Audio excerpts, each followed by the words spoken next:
How you doing? I'm doing great. How are you, Patrick? I'm doing pretty good. So I figured out how I did on that comm law exam. How'd you do? I got a 74.5. Hey, that's how we do it here. Considering it was supposed to be the hardest exam, I'll take it, you know? Like the hardest exam you've ever taken? No, the hardest exam of the semester for that class. Oh, okay. Well, don't you guys have a final? Yes, thank you for reminding me, like, not even midterms yet. No, yeah, like... Just saying. Yeah, just saying. Anyway, like I said, we have Hank from Foreign Cars Italia with us. And Hank, you said you're doing pretty good? Doing fantastic. Glad to be here. That's awesome. Well, we are so grateful to have you in studio. Isn't that right, Mike? Absolutely. Thank you so much for coming on the show. So, Hank, tell us a little bit more about what it is exactly that you do at Foreign Cars Italia. At Foreign Cars Italia, we have Ferrari, Porsche, Maserati, and Aston Martin, and we're in sales. That's what we do. Oh, Aston Martin. Sounds like you love Aston Martins, Patrick. Well, it's James Bond. It's my favorite car. I mean, how could you not love the Aston Martin, right? Very true. Yeah. What would you say is your favorite car that you guys sell? I think I have a big passion or a strong passion for Ferrari. I think I've loved Ferrari since I was a kid. I do love the Aston Martins, James Bonds, all the movies. But anyway, Ferrari's where my heart is. Okay. What's your favorite model? Right now, the 458 Italia is my favorite model. As far as racetracks, we do a lot of stuff at Virginia International Raceway. Taking that car to a track is amazing. But really, they don't have a bad car, believe it or not. My brother's a big Ferrari fan. You a big Ferrari fan? I am a big Ferrari fan. I've never driven in one, but I always would want to. Yeah, I'd be happy with just riding around in one, you know? Like, yeah, exactly. Just to be associated with that. Yeah, I've never ridden in one either. That's awesome. So, Mike, or Hank, pardon me, where did you go to school? I went to school in Albemarle, North Carolina. I'm born and raised in North Carolina, so no college. Went to school in Albemarle and decided I needed to get a job and go to work. So that's what I did. That's awesome. Mike? What were some of your inspirations of wanting to get into this business?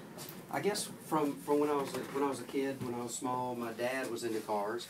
My dad bought and sold collector cars. Like he had a passion for Corvettes and Thunderbirds and things like that. So I guess my whole childhood I grew up around cars, and it sounds nuts, but I've always loved Ferrari. I mean, since I knew what a Ferrari was, I've always loved the cars. I understand that. In what universe does that sound nuts? Because that doesn't sound nuts to I think anybody else here in the studio. Yeah. Well, I was the kid that always wanted a new Hot Wheels. You know, when we went shopping or when we went anywhere, the hardware store, whatever, I wanted a Hot Wheels. And I've got a brother, and my brother was the one that he would beat his with a hammer and tear them up and make a little salvage yard. I kept mine in the packages. What a monster! I didn't want mine to get scratched up or anything. So yes, I guess it started when I was younger. But you know, that's the one thing I love about Foreign Cars Italia is that we sell the brands that everybody loves. I mean, it's what's not to love. Oh, absolutely. Now, how exactly did you? Okay, so what did you major in, Hank? I didn't. Oh, you didn't? Okay. I didn't go. That's my biggest regret, I think, in life is not going to college. Okay. So, and I can say that now that I'm here, especially at High Point University. You know, that's one of the things that I think about a lot. I'm 46 years old, and in fact, I had a gentleman in the store today, and two guys in at the store at the same time that are both doctors. And so they're talking to each other. What do you do? What do you do? And I walked over and said, hey, I'm just a car salesman.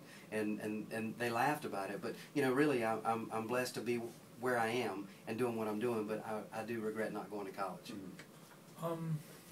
For saying like you regret going to college, would you say not going to college? Sorry, not going to college. Would you say that you wish that you would start over and then go back to college and do something else besides this car work, or do you love this car work so much that it was worth it? Honestly, I think I would do exactly what I'm doing. So I love it. I'm passionate about it. I was telling Patrick earlier, the cars got me into the business, and the people and the clientele that I work with have kept me in the business. So when you're selling Ferraris, Maseratis, Aston Martins, and Porsches, you're dealing with a different clientele, and it's just awesome. I think if I went back to college today, I would still want to come out and be in the car business. Well, like I was telling you, Hank, what was it? A huge theme of our show is talking to our students about business advice and that sort of thing. And I think that's should be such an encouragement what you're saying about how even though you didn't have that college experience, on the one hand you do wish you had it, but you still ended up doing a career that you're extremely passionate about. That's right. That's right. If you find, so I wrote on it. I remember my first day at work. Mm-hmm. I've been there almost 10 years. My very first day at Foreign Cars Italia, I wrote on this whiteboard in our manager's office. Find something you love to do, and you'll never work another day in your life. Mm-hmm. And so if you're in, and I can tell you guys love what you do. I mean, tonight, just the short time I've been here. So if you find something like that, no matter what it is, if you're passionate about it and you enjoy doing it, it becomes a lot less like a job, and it's something that you do. So I know it's crazy, but it works. That's awesome. What would you say? Is it just being around the cars? Is it the people you get to meet? What is it that you love most about your job, Hank? It's both. I mean, obviously, like I said, the cars got me into the business, but you can see these cars. You can go to Miami and you see them, they're everywhere, or, you know, at Palm Beach or somewhere like that. The people that you get involved in, we were talking before the show. If you go to, like, the Wynn in Vegas, where they have Ferraris, they charge you $10 to get in. So it costs $10 to walk into the dealership. The nice thing about being right here in North Carolina is we don't charge people to come into our dealership. We love having traffic in. I was telling you guys, come by, sit in a car, take some pictures, you know, with drive cars. That's one of the things that I love. So I would have to say the cars got me there, and the people are what's amazing. You know, the clientele that we deal with is phenomenal. Coming into visit Foreign Cars Italia, I think we're going to have to make that happen, Mike. Yes, we do. Yeah. You definitely do. You definitely do. You said that you're a car salesman. Have you always been interested in selling stuff? Like, have you always known that you were always a good salesman? I've always been told that. What's funny is I went to work right out of high school for Michelin Tire Corporation, and I was with Michelin for 10 years. And I was still involved in, you know, we built tires for BMWs and Hondas. We had contracts. I worked in South Carolina. So I'd go down to the test track in Greenville, and I loved being around the cars. And I left Michelin after 10 years to go to work in construction. I was a project manager for a commercial firm, and it didn't. I was never satisfied. Right. Like I said earlier, every day felt like stress and strain. And I was going to just a job. Job. Yeah. It was just a paycheck, and so I had an opportunity. I'd never sold cars anywhere. I had an opportunity to go to work at Foreign Cars Italia. There was a manager there who's no longer there that believed in me, and he knew that I had a passion for cars, and he gave me an opportunity. He said, "I'd love to have you," and I hadn't looked back. Well, did you just walk in? Like, how did that happen? Like, how did you get to that point where he said, you know, you'd make a great salesman? And I was a customer. I bought in construct. I bought about 3 cars from those guys, and not new Ferraris, not expensive. I had bought a used Porsche. I had bought an Acura NSX, and I had bought a Mercedes. Okay. And so I had bought some cars from them, and I had a relationship with a couple of the guys there and the general manager. But that's how it started. I used to go by there just for motivation. So the salesman told you that you were a good salesman. That's right. That's right. That's right. That's kind of how it worked. But you know, it's funny. When I was in construction, I could have a bad day at work and be really upset and have no motivation, and stop by Foreign Cars Italia, and it would just energize me to do better, even at construction.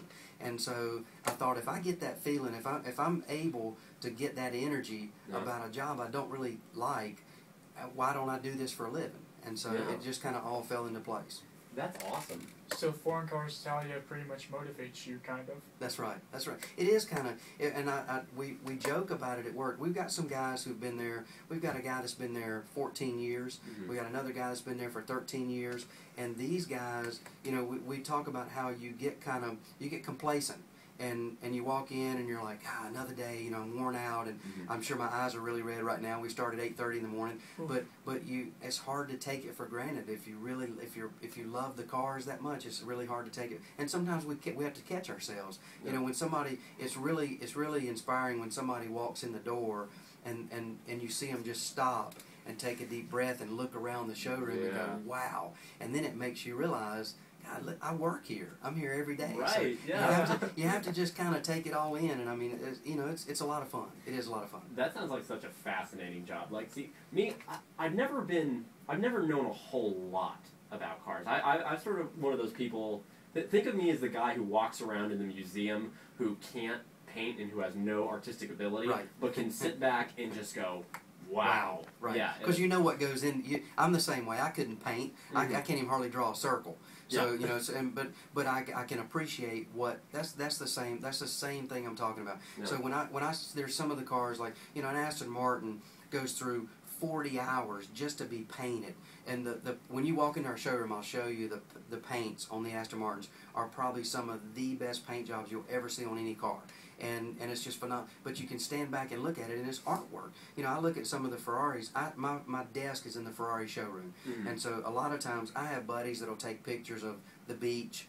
They take pictures of, you know, they're sitting in a lounge chair with a Corona between their legs, and they take, well, I take a picture of my desk. You know, I take a picture of the corner of my desk with the Ferraris in the background, and I call it Ferrari Beach. So it's just kind of inspiring, I guess. That's awesome. Yeah. What would you say? What sort of advice would you give to some students who are interested in getting involved in a similar type of career? I guess first of all, if you can do an internship, you know, if it's car sales, we have had several people come in and do like an internship where they follow a salesman around for several days, shadowing a manager or something like that. Right. And I think that would help. You know, I never had that opportunity, and I will tell you, when I first went to work there, it was really tough because it's a commission only. You know, most sales positions like that are commission only. So if you don't have any income whatsoever, and you're required to sell, and that's where your pay comes from, is based on commission-based pay, it can be really nerve-wracking and really slow starting if you're just getting started out. So being involved in it and knowing somebody, it helped me to know the guys that were working there because they helped me tremendously. Those guys didn't just, it is a competition because we're all in sales and we're all looking to sell something, but those guys were very helpful, especially the guys that had been there for a long time. They were very helpful when I started. Mike?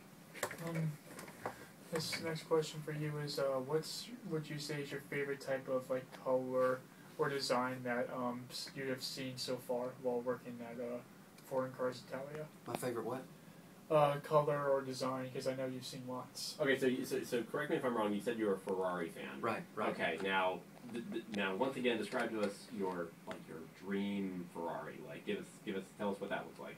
Well, honestly, the new LaFerrari that's coming out. Right. There's a new car coming out. It's $1.4 million. Very, very limited. They're only making 399. They're all sold across the country. But when you see that car, it is just an unbelievable piece of artwork.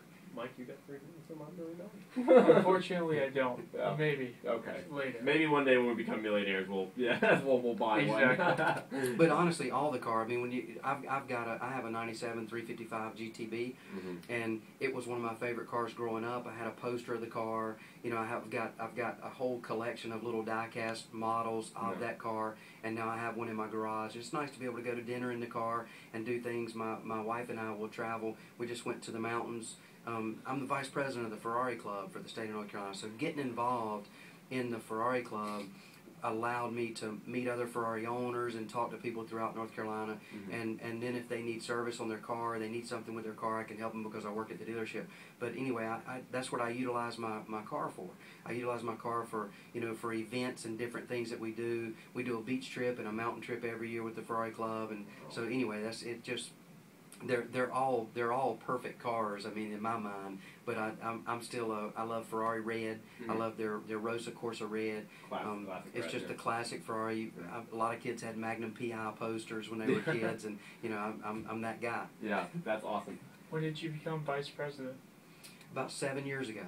So I have been, you know, helping organize events and things like that, and it's just for the state of North Carolina. But the nice thing is the Ferrari Club of America, so it's across America, and we do joint states. Like David Scott is the president of the Ferrari Club in South Carolina. He's a great friend of mine. So when South Carolina does an event, they'll invite North Carolina because we're close. And Virginia, we do events with those guys. So it's a lot of fun. So you guys like all take trips together, and we do. That's so cool.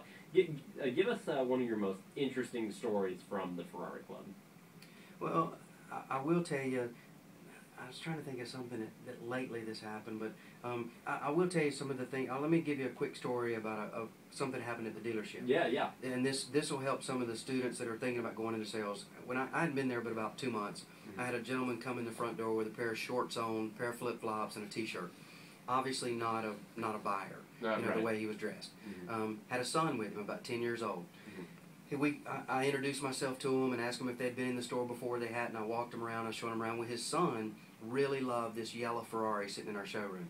So while the dad and the son were looking around, I went and got a license plate, put it on the car, pulled the car out of the showroom, told my manager, I said, is it okay if I take his son for a ride in the car?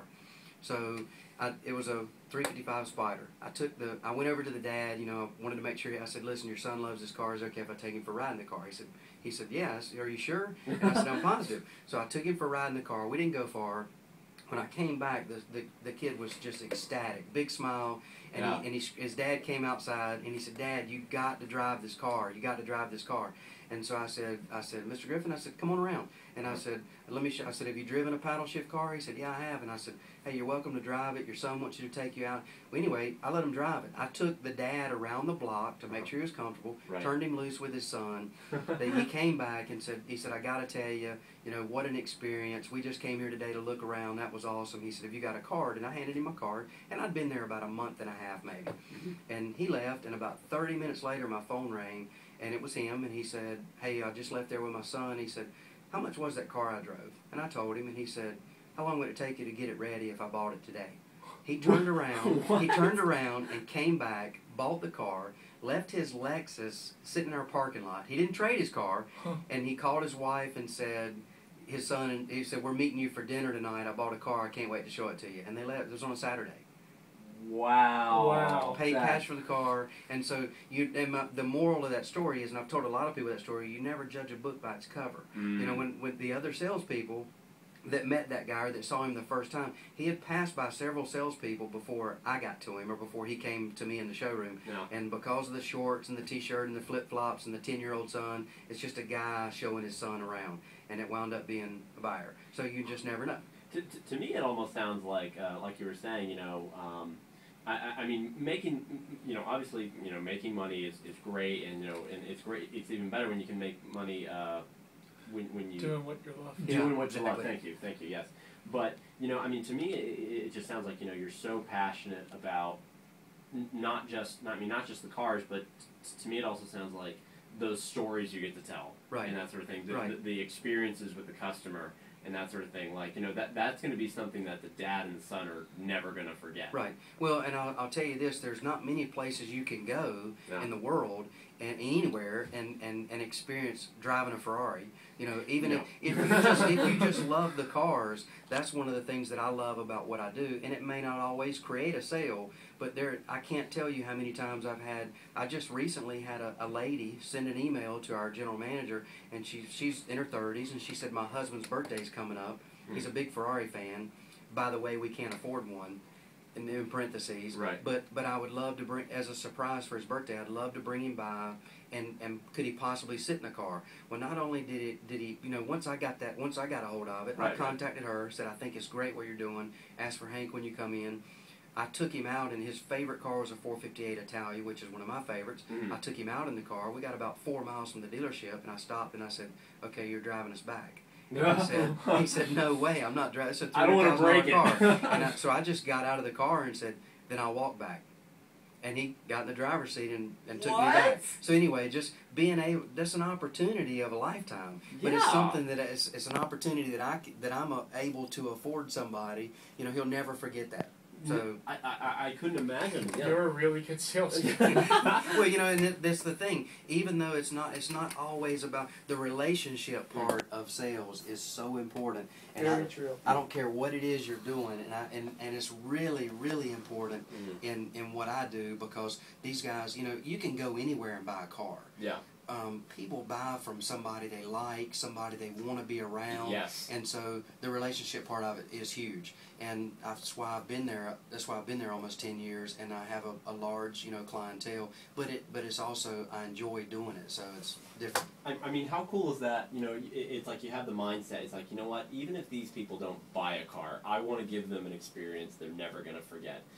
I feel like that's the kind of thing that, like you said, builds your clientele, and that sort of thing. Because as I was telling Hank earlier, Mike, what was it? I would be really intimidated to walk into, you know, a foreign car's Italia just because, one, I'd be afraid of breaking something. You know, I don't think they'd let me, like, you know, take pictures with the car and that sort of thing, which is what people, you know, I'm sure is what they want to do. You know, it's like, well, and that's what that's one of the reasons I appreciate you guys letting me come on here, is because I want people to know, and I speak for our owner, I speak for everybody at our dealership. We love having traffic. We love having people come by. We're not a bunch of hoity-toity, arrogant car people. You know, we want you to come by. We want you to take photos. We want you to tell your friends about what you said. You know, there's not many places you can go and see the type of cars we have. But you wouldn't believe how many times I live here, and I hear people say, "You work at," you know, I've got on a shirt or a name tag. "Where's Foreign Cars Italia?" And I'm like, "Where are you from?" And they say, "Greensboro." And I say, "We're on the interstate on 40. "Oh, that's that. Yeah, that's that big dealership. I'll never be by there." And I hear that a lot, and it tears me. I always pull out a business card and say, "Well, please come by and at least say hello. Let me show you around." Right. Yeah. I mean, it's like a museum. If you love cars, well, I don't understand why you haven't been by there. You never know. Right. And I will tell you that our sales staff is not. We're not going to tackle you when you get out of your car and fight for who's going to sell you something. Right. It's not. I mean, I know we're not the typical car store. I guess that's what I'm getting at. It's a great experience. Yeah, that's awesome because, you know, that's exactly what happened to me when my dad took me out shopping for my first car. I have a 2009 Honda Accord. Right. Okay. Great car. Oh, it's an awesome car. You know, and it's going to be one of those cars that I want. So you found your car. Yeah, I did find my car. I misplaced it. You know, don't tell mom and dad that. Yeah, but you know, anyway, the point is, me and that car have had a lot of memories together. But I can specifically remember trying to find a car, and with my dad, and you know, I bought a Consumer's Reports because, like I said, I don't know that much about cars, you know. And my dad said, "Okay, well, here's sort of the price range I want you to look in, and this sort of thing, and you know, you tell me what sorts of cars you're interested. You pick maybe 4 or 5 different cars, and that sort of thing, and then we'll go out and we'll go to the dealerships and we'll look." And I gotta tell you, that was the most annoying thing about trying to get a car is the salesman. Right. Oh. Hey, can I say this? Hey, can I say that? Right. No, well, I mean, not just that, but it's like I can specifically remember walking into a Toyota dealership. Right. And I remember my next door neighbor had just bought a Toyota Camry in this like Duke Blue type whatever. And you know, I was just saying, you know, I really don't want a Toyota Camry. I mean, it's just not the kind of car that I want. You know, and I mean, just because I don't want to have me and my best friend's neighbor. You don't seem like a Toyota Camry guy. Well, it's not just that, but I didn't want to have matching cars with my neighbor. You know, and that's what I wanted my own thing. Right. And the guy was like, "Well, no, you got to check out the." It's like, I'm not interested in the Camry, and he would just not leave it alone. Well, that's the kind of what I was getting at. Is when a lot of car lots, as soon as you step on their lot, if you're buying or dying, they want you to buy a car. They want you to buy, and for us, it's different. We're a destination. You know, people that come to our store, they've looked us up. They've looked us up on the internet. They've done some homework. If they are interested in buying a car, they've probably already been to our website. They've probably already educated themselves on everything we have in inventory. But we love having people just come by and walk through the dealership and show them around. And we're remodeling our Porsche showroom right now, so it's a little bit of a mess right now. But it's supposed to be up, and our Porsche showroom will be open back up by December 1st. But you know, that's one of the things that we don't want people to feel intimidated by coming by. We don't want you to feel like, you know, somebody's going to get your name and your email address and your phone number, and they're going to email your parents, and they're going to call everybody in your family. And you know, it does get. I mean, I've been in those dealerships as a consumer. As a consumer, we try to treat people the way we want to be treated, you know, at our store. So I've been through that personally. And, you know, the relationship part of it goes back to that. If you make somebody feel comfortable and you make them feel like they're welcome there, then they'll keep coming back. I think it's also one of those things. I mean, like, just picture walking into a museum and having, you know, one of the security guards trying to convince you to like one painting. You're just like, no, I like this one. It's like, no, but let me show you that. Like, no, I know what I like. Right. Leave me alone. Right. Yeah. It is difficult, and that's I guess the stereotype of a car salesman. Yeah. You know, I hear all those things. You know how you can tell when a car salesman's lying? How? his lips are moving. No. So, and I'm not that guy, you know. And I think, well, I speak for all of our salespeople at our dealership. We don't have those guys. But you know, there again, it's I don't know, it's just different because of the type of cars we sell and the people we deal with. It just makes it a different place. Absolutely, absolutely. Well, we're going to play some music. Hank, thank you so much. We're gonna come back shortly after this commercial break.